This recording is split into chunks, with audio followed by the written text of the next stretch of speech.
I feel like we've done this class before, haven't we? Well, people have been pointing out that we've been typing a lot of ENTPs and other people with NE. I guess so. Is this another one of those? Maybe, but this time with a twist. As you know from the title and thumbnail, in this class we're typing actor, producer, writer, director Natasha Lyonne. Holly and I believe that knowing yourself and understanding others are two of the most important aspects in crafting your best life. And in our experience, learning to type people objectively is one of the best practices to get there. We've been doing that for several years by now, and more recently we have been typing additional celebrities while getting coached by Shan from Objective Personality. We're doing these classes because we like to share our typing journey with others from the student's perspective to help other students overcome their struggles and make progress with us. And yes, as always, the type revealed in this video has been confirmed by Shan and Dave. So as always, we're going to start with biases. So I remembered Natasha from her role in the American Pie movies, and then later saw her into really great TV shows Russian Doll and Poker Face. Natasha always seemed to play masculine or tomboyish characters while having this kind of doll-like look to her face, which is a little bit confusing. So my bias was that she was an EP with lead NE, and being an extrovert, probably sleep last. Now, a lot of this was influenced by the shows that she wrote, which were based on her own experience around reliving the same day over and over again until you make better decisions. I actually didn't remember that she was an American Pie before we started typing her, at least, but I saw her in Russian Doll and Poker Face, and I like these shows on her in particular a lot, and I also knew that she was in Orange Is the New Black. It really felt like to me that she's been this growing and very influential presence in American TV over the past decade or so, and I was actually quite surprised when I found out that she's been around for much, much longer, although kind of in the background, which will become an important aspect when we get to know her in a moment. But overall, my impression was the same as yours. Probably some kind of extroverted lead NE, and also maybe a thinker. So the first coin we're going to start with is OI versus OE. I think this is probably one of the coins that we saw quite quickly. So we're going to have a look at this clip and figure out, is this an OE story or is this more of an OI story? Was that challenging in any way, or was it fun to get to hit that reset button every episode? Yeah, I mean, it's wild being a part of these, I mean, you and me, Clea. Sorry, Clara. Thank you. Clara Jordan, Yes. right? Ryan's younger sister? Yes. Okay, good. I'm keeping up. Steve Jobs' uncle. So, you know, we've been around for a minute. It's funny how things evolve. Well, we used to have silence, and then we went into talkies, and now we've got TikTok and so on. AI is coming. But anyway, indie movies, you know, whatever, and cinema, and, you know, the streaming era, Orange Is the New Black, oh my God, Netflix, here it is. And then I guess, you know, Russian Doll, so proud, you know, to be a part of this kind of auteur era. It's, you know, they write, they direct, they produce, they showrun, they star, they edit, they do it. These kids, they're crazy.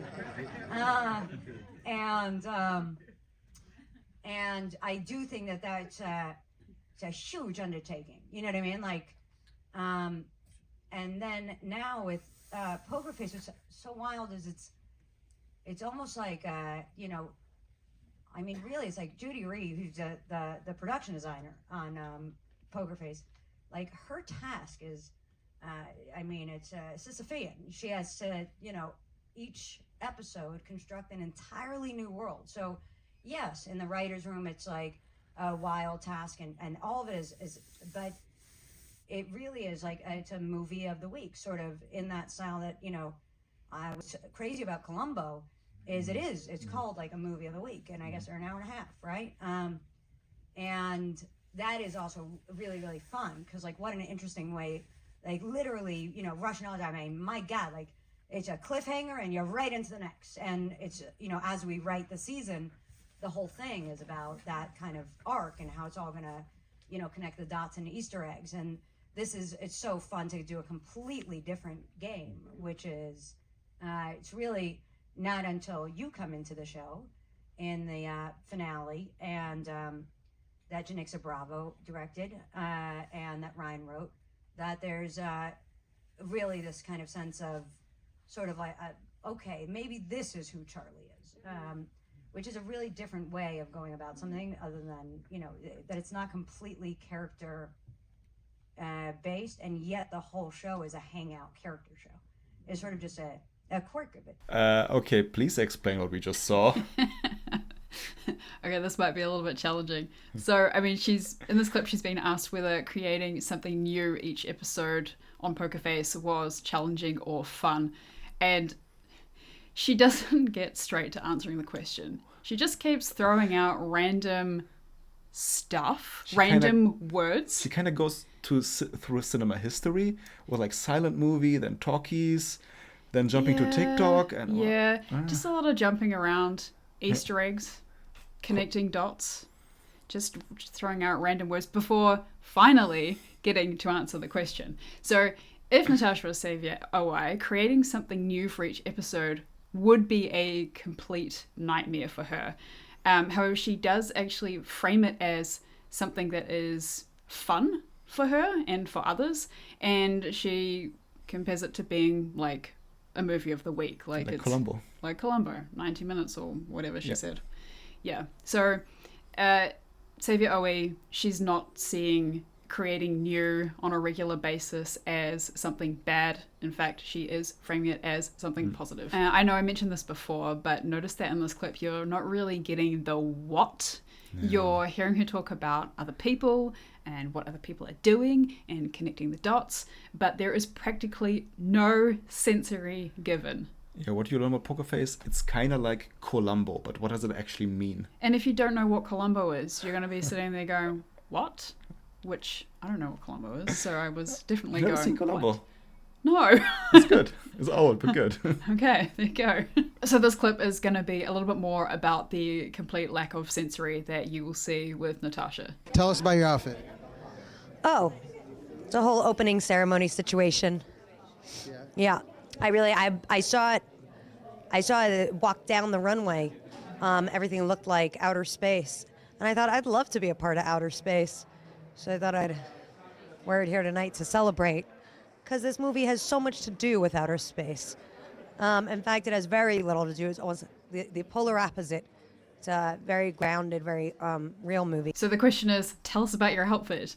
Now, how does she answer this question? She goes on to talk about where she saw it and why she likes it, just giving, I guess, reasons for why she decided to choose that outfit, and because she wanted to be a part of outer space as being a reason. But she doesn't actually talk about the outfit and what it looks like. She doesn't talk about the color. No, that's what I was going to say. So if she was Xavier Sensory, she would be obligated to talk about things that I guess are slightly more obvious. That so you like can see and feel. Yeah, that you can actually point to in reality. So yeah, my outfit is black. It might be made of cotton. That kind of thing. What's the brand? She doesn't talk about any of that. And I guess this is something that we see, and I can definitely relate to this.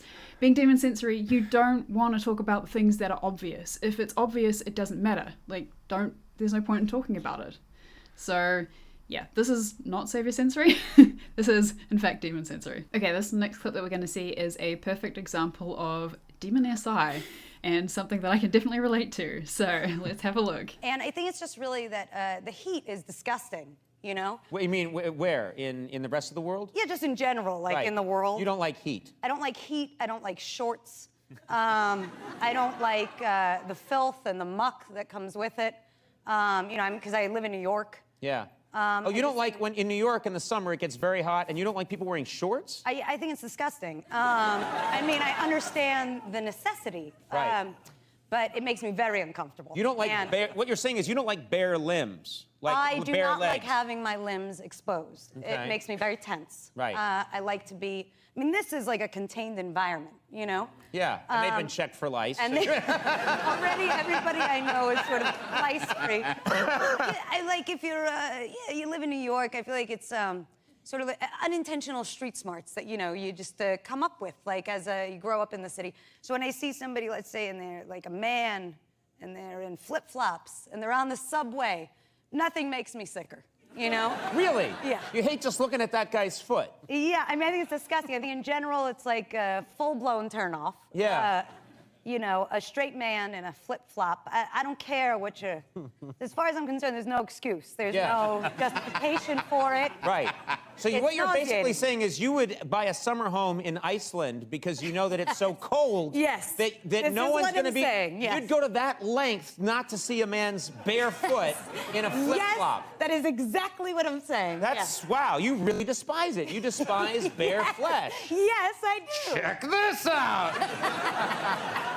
Bright No. white light. No, like you guys wouldn't do that, right? What? No. I don't. No. I completely agree. Yeah, I mean, it's one thing. Disgusting. Now, full nude, like in the movie, the terrific film, Yeah. that's fine, Right, you know? right. But if you notice, there were no flip-flops, were there? True that there weren't flip-flops. Yeah, because... Are you kidding? We would not. That's why it's a great film. Yeah, Yeah. it's an excellent film. So had that great film had one scene where there were flip-flops. I couldn't stomach it. I would have had to leave. Okay, so this is a really great example of demon SI specifically. So there's a weirdness around sensory, but there's also a weirdness around specific personal sensory. So she's grossed out about people wearing shorts, about people's flesh being exposed, about seeing people's feet. Like, it is specific sensory that she's weird about. Yeah, but the interesting part is it's not a specific people, because she talks about people and how gross people are. Yeah. But it's this category of people wearing jandals, like men wearing jandals. It's not like, oh, there was this one guy once who was so gross. Yeah, it's just to everyone who wears, well, she calls them flip-flops. Yeah. Jandals, flip-flops, whatever, in public, which, you know, she probably shouldn't come to New Zealand then, because everyone's wearing jandals or flip-flops. Okay, now we've seen that Natasha is in fact Xavier Annie with Demon SI, and this is one of the easiest things to see about her in general. But where is Annie? Is it the first function or is it the second function? Let's take a look at the next clip. And yet, this bicycle lane is a nightmare for the city. Remember jaywalking? Yeah. Jaywalking was the best. It was like, I'm a New Yorker, right? Look at this. Jaywalking. And littering. No, littering is bad. But jaywalking was like a real New York joy, because you looked kind of cool. You looked over your shoulder, you know what I mean? You felt like Lou Reed, and now, instead, it's like a bicycle zipping by in all directions. Okay, so a clip like that was one of the great joys of typing Natasha, because you say a version of that again and again, where she rants about the sensory, where she rants about chaos, especially stuff connected to New York City, which seems to be the great love of her life in many ways. And yeah, she rants about the bicycles, she's annoyed, she gets more and more energetic, she really spikes here, although she's joking, of course, but still she has a lot of energy there. Yeah. And you see Seth Meyers, the host, entertain this rant, but he's an INFP, we know that, so his energy isn't quite the same, and he doesn't mind moving on at some point. He's just kind of indulging her and her rant, and also, of course, for the sake of the show and entertainment. But she really, it's something consistent that we see with her, these kinds of really funny observer rants.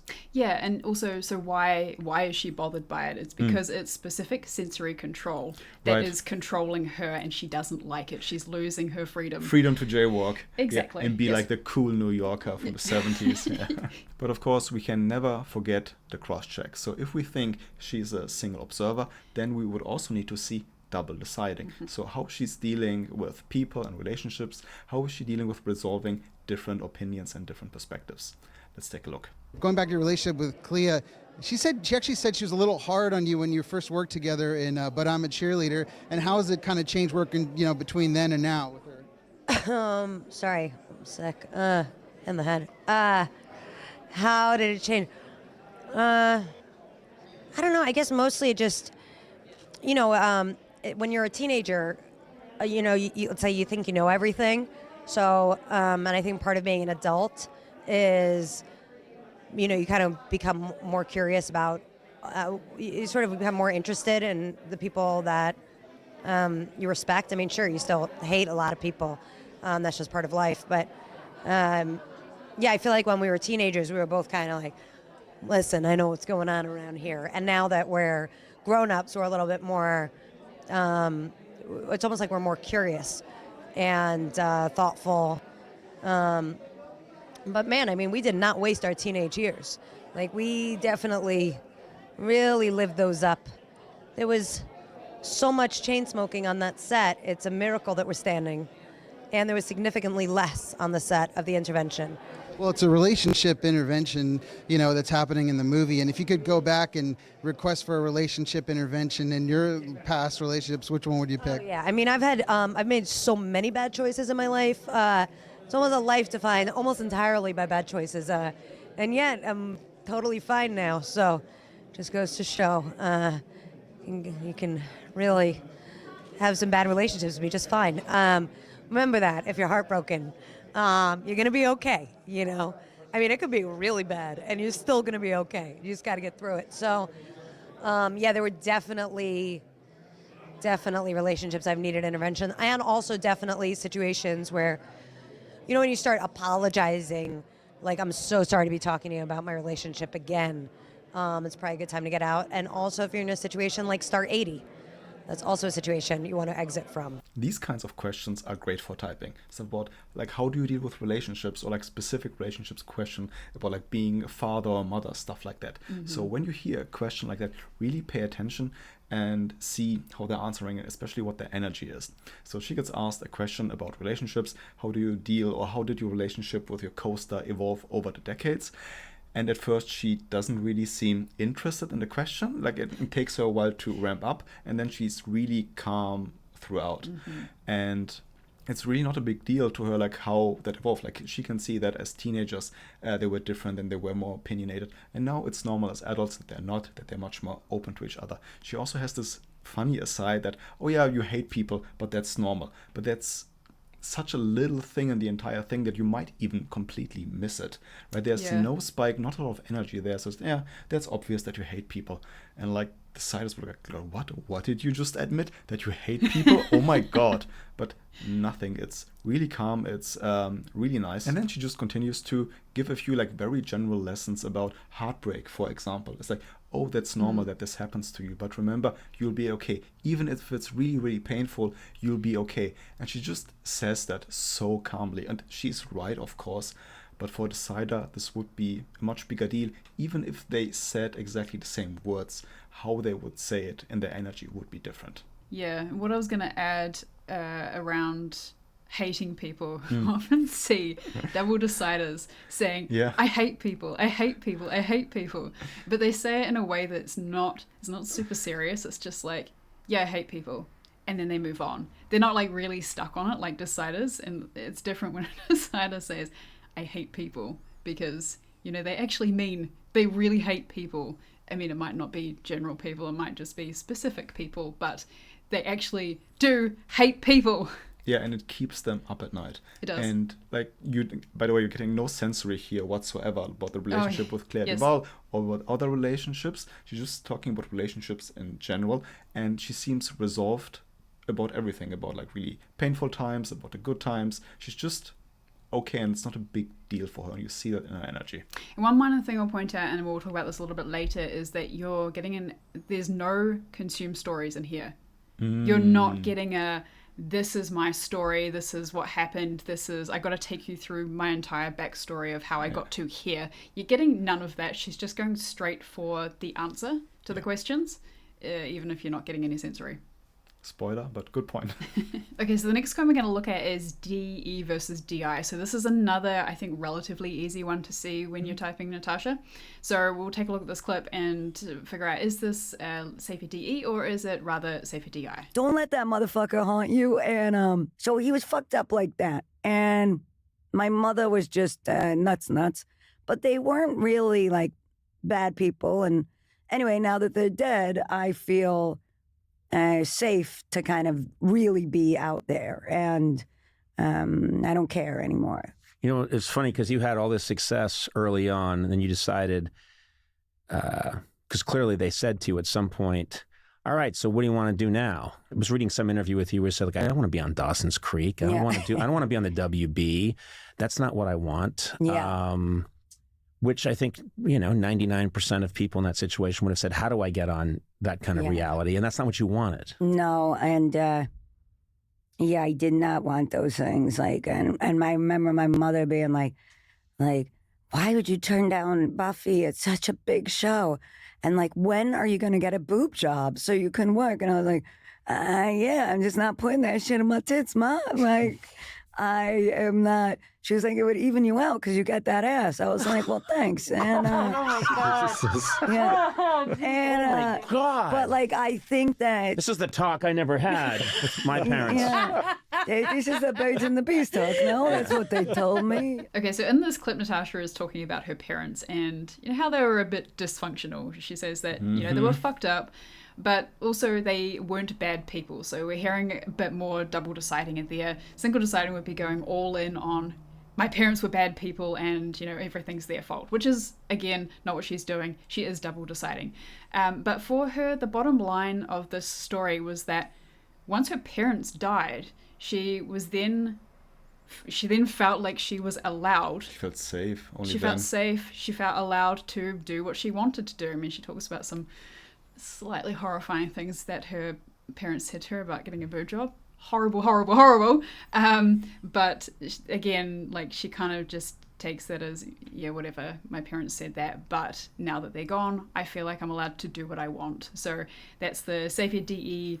I constantly need permission from other people to do what I want to do, but now that these people are gone, I have the permission to do my own thing. Okay, so now that we're seeing Savior DE, we need to be able to see Demon DI. So let's take a look at this clip and see, is this actually Demon DI? How do you ultimately convince Hollywood to take you back? And obviously you did. Oh, well, thanks, gang. And, I mean, I think the simple truth also about, in any conversation about recovery in general is that the truth is things take time. It's dangerous to think that things take, oh, I'm going to go off. I'm going to talk about it. Here I am, cover of Us Weekly. I'm better now. Let's get back to business, And I do think that additionally, as a woman, as a character actor, people were sort of, it didn't mean as much on a box office level that like I'd left and now was returned. It didn't, so I think it's kind of a slow build. If you just show up, you do the work, you kind of on time. It's like we're all entitled on the level to like dropping out at some point. At least mine is sort of the tangible variety, so we can like touch it and talk about it cleanly. But the truth is it gave me time to sort of reassimilate as an adult human being in the arts and figure out who do I want to be in this game.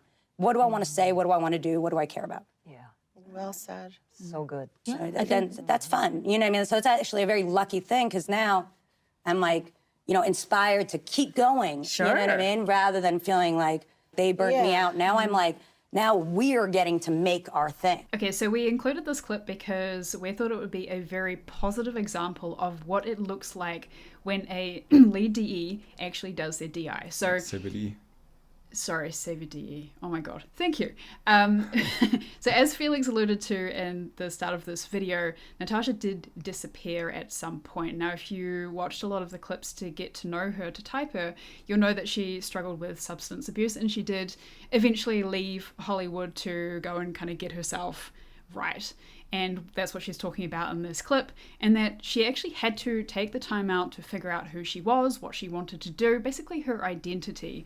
And in doing that, she was able to come back and actually do the things that she wanted to do because she wanted to do them. So it was coming from a place of, this is what I want to do. I'm not doing this for other people's sake. So she was driven by, I guess, a better need in a way, like a stronger DI. Yeah, just feeling abundant, having like a positive compass, like wanting to create something from within herself and like bring that into the world, but not do it like for others because she needed the validation. Yeah, and something that we actually haven't mentioned yet is that she has an easy time doing the work. So she is Savior TE. She has a very easy time figuring things out, doing the work. She's tracking what other people are doing. She talks about the truth a lot in this clip here and all other clips. So she is Savior TE and Demon FI. But also at the end, she brings it then back to the we. No, we can do the work. The we. So really, she is still Savior DE. Yeah. All right. So far we showed that Natasha's lead Annie and that she's Savior TE. Second shows Annie TE and play first with that.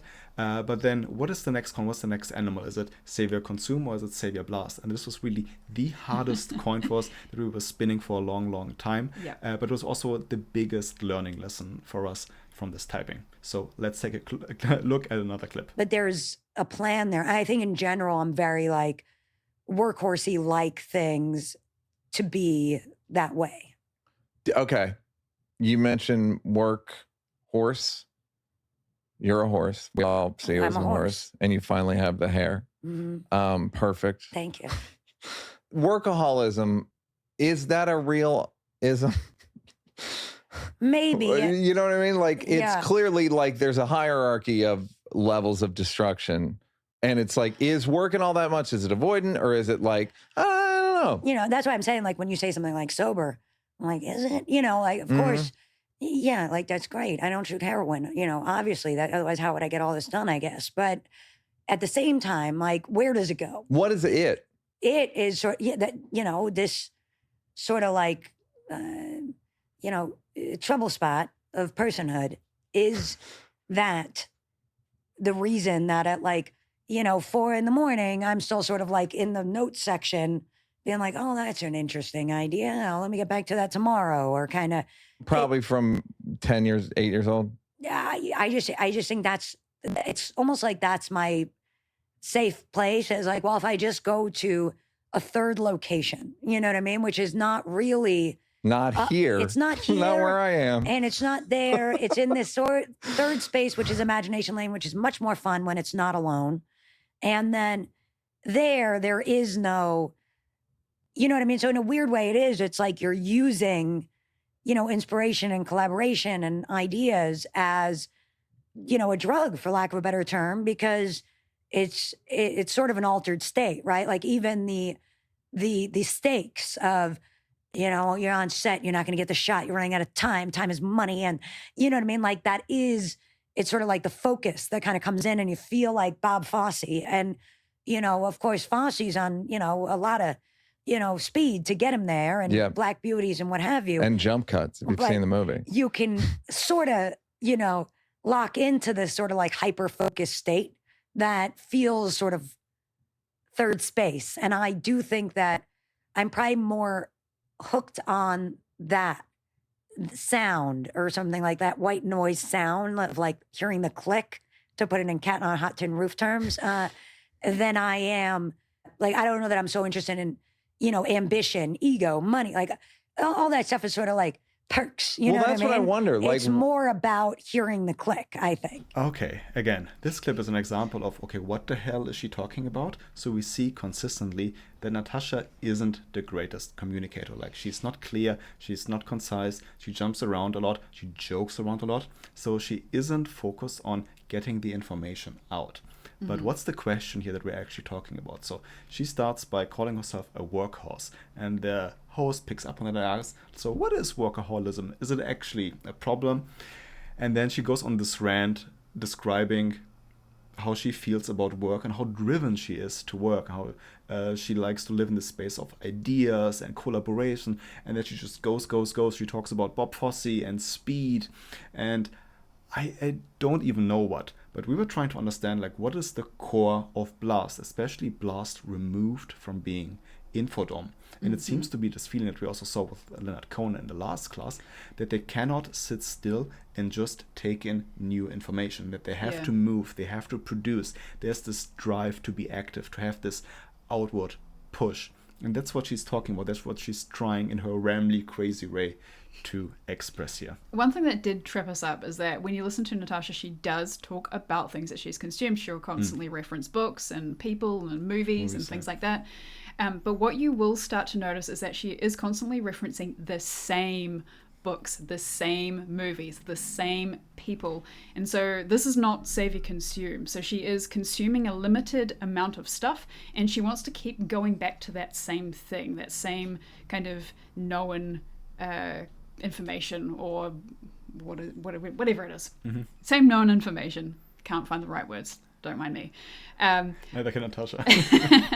Whereas save or consume, on the other hand, just constantly wants to take in new. You don't want to go back to the same old stuff, or when you do, it's probably more because it's nostalgic or because it's your favorite or something like that, but the main drive or desire is for something new, something different, and just going back to the same old stuff is considered boring. But let's take a closer look at possibly demon consume here. Is it exhausting that you finally got this product you made out and immediately people are like, so? This is what's so helpful about the experience of Netflix. All year, everybody waits for the show to come out. It's a 13-hour show. They consume it in under 30 minutes flat. I don't know how they do it. That's where I learned about the space-time continuum. Yeah. I used so effectively in Russian Doll was in the way that these people break time on Netflix, and I'm used to it. You know what I mean? This idea of, I like it, give me more. It's a compliment. So I think one general way to describe consume and blast is consume is this feeling of constantly not being ready, and blast is rather the feeling of, oh, I am ready. I don't even know what it means to not be ready. I just or to need to prepare go. more. I just need to go and do. Yeah. So Seth asked her here about like, yeah, are you okay with people telling you that they need more? You need to produce more. You need to produce the next season. And that doesn't seem the biggest deal for her. Like, she's used to that. She's fine with that. She doesn't even understand the question, really, I think. Yeah. She doesn't engage with that. Yeah. But what she's confused by is how people consume. Like, how can a show be dropped on Netflix and people just binge watch that, like, in one sitting or, like, within a weekend? Like, she's completely baffled by that. So that's weird to her. For the consumers, people like the two of us, that can be kind of normal. Yeah. And it's connected with embarrassment. Like, once you see yourself doing that, because you overdo it and it's kind of really problematic in your life. But that doesn't seem to be a problem for Natasha. Yeah, and I think like as a demon blaster, if like someone asks you the question of like, great, you've just spent 7 years putting out the show, like, where's the rest of it? Like, when are you going to put out another one? As a demon blaster, you'd be like, oh my god, like, I put so much time and energy into this. I just want to rest. Like, just let me rest. But that is definitely not her reaction. It's like, yeah, you know, I'll get there. I'll do more. With all of that consistently, we've seen that Natasha isn't the greatest communicator. We've pointed that out again and again throughout the class. So we have a good idea that she's probably not infodom. One of the info animals is missing. But can we also see that she's energy dom, that she's relatively more balanced with energy and resting and expending energy? Let's take a look. It is important, I think, probably what I'm assuming Chloe means by checking out is, like, you need time to sort of recover and recalibrate and take yourself out of the whole dance for a second and just sort of like be quiet in a cave to sort of, you know, get back in touch with like your basic nature without all the elements stimulating you and stimulating insecurities in a weird way, like, you know, and self-doubt. Like, you need to just sort of get quiet and remember who you are. And often that can even be like, we have a really core group of pals, and even just doing that, you know, like taking it easy with friends. We also live in New York, so I think it gives us a healthy perspective, and you know, we have a lot of we have a lot of friends that are in a lot of different industries, so we're not always wrapped up in the movie industry, and like when we're going back to back on films and our shows and then press, and then you can get really run down really easily, and so it's nice to be able to like go into our friend's world, go to your friend's concert and like support her and like be in her world for a minute, or like an artist having an opening, and just like keeping it all into perspective, but also being inspired by our friends and stuff. The subway, we love the subway. Love for the that. subway. I think that it is like a grounding thing to just like walk down the steps of the train, kind of like zone out. You know, remember that you're just such a, you know, tiny piece in a massive city that has so many other swirling elements happening. It's helpful to be able to, you know, remember how like it just basically people watching, like remember what it's like to be like how real people sit that aren't thinking about being observed, you know, like the object under observation really changes. And I think that's probably the biggest difference between LA and New York is you can feel that everybody feels a little bit like maybe somebody's watching me in LA, and you don't, I mean, the subway is like a real place of, it's jam-packed with people, but nobody's acting like people are looking at them.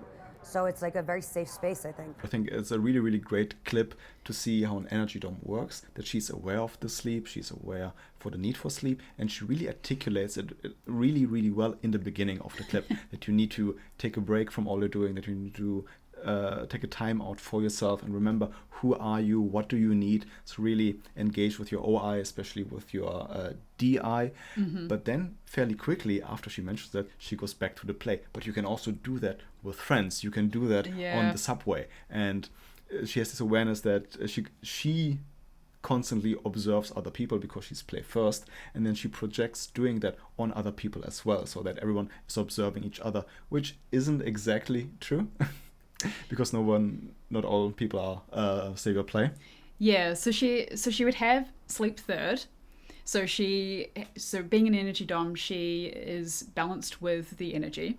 Yep. So she can see that she needs to do the sleep, so she'd be aware of that. But because she's got play and blast as her savior animals, she's going to have a really hard time pulling herself out of that extroverted world and to actually do the sleep. So that's going to be really challenging for her. And then we'll talk a little bit more about her socials, but you've probably seen she's not savior flex, she's savior friends. And so add that to those extroverted saviors, it's just going to be very difficult for her to actually spend time alone to do her sleep. Yeah, so while the saviors dominate, there's still the awareness of the sleep, and she still does it to some degree. Yeah. You can direct now. You can create a show. So what? Is there anything that you feel like you can't do? There's a lot of things I can't do, starting with math, moving on to science, and then, the Friday or Saturday crossword puzzle, can't do those. But you're getting I would there. say there's a lot of, I don't think I would be very good at, being like a map maker. That's a real job. And I think I would suck, just straight up. And, but I do think that I could work a little bit on the city planning, if we're being honest. I do have a few notes. What's your biggest note on New York City planning? Who loves the environment more than me? No one, okay? And yet, what are we doing with the bicycles? You know what I mean? I don't know. All I want to do is try and jaywalk. This is Manhattan, and they're killing me. They're coming from this way, that way. I'm like, who's on first? And no matter what you are, if you're, only in New York does everybody think that they have the right of way. So, as speaking for myself, if I'm on a bicycle, I'm like, these taxi drivers are lunatics, to get out of my way. These pedestrians are insane. And as a pedestrian, I'm like, you can't drive like this. They're trying to kill you at all times. And then also when you're in a car and just, a bicycle was by, and you're like, oh, so they're just, having a hard day because what they did was really not a reasonable decision. I yelled at a car today from my bike, and I was clearly in the wrong. Yes, but I was like, how dare you honk at me? I'm on a bike. Yeah, and I was totally in the wrong. I think it's something we need to consider, because it's really like I said, I love, I want the environment. And what's a more environment-friendly city than Manhattan? And the whole thing is a mess. There's a lot of work to do. And I'm not the man for the job. That's all I know. But I do have a list of complaints I'd love to consider this. Sending letters to Cuomo every week? Lodging them formally. So this is a formal... my feedback. But I love this city, I love this city. I love jaywalking. So this clip was very long, so we've cut it down so that it's not super boring for you to watch. But do notice that she is telling almost the exact same story as she told with Seth. Like almost the exact same sensory, same words, everything. About jaywalking, bicycles, yep. All that kind of stuff. So this coin, the generalized versus specialized coin, was actually one that was a little bit hard to see, and we'll talk about why that was hard to see. But when it comes to the city, and she can see all these things that are wrong with the city, TE, I can see all these things that are wrong with it. I've got a long list of complaints, but I'm not the man for the job. Now, one thing that we're seeing with the generalists is that they like to be spokespeople for the things that they are responsible for. So that is kind of how they show their responsibility. I know we don't like to use that word, but their responsibility for the thing that they are passionate about, that they're doing, is that they want to be the spokesperson for it. They want to help others, they want to lift others up, that kind of thing. In her case, she says that nobody loves the environment more than me. But she doesn't want to be a spokesperson for it, and she doesn't want to fix the problems herself. She's not taking those onto her shoulders, onto her massive bag of things that she has to do. That is not her job. So there is kind of this demon generalized that you're seeing there of, I'm not doing everything, that's not my job. But on the flip side, having the saviors, NE and TE, can look very generalist-like. Very broad. Very broad. They like to cover a wide area of things. Like you see, she's acting, she's directing, she's producing, she's writing. You know, she is now doing everything.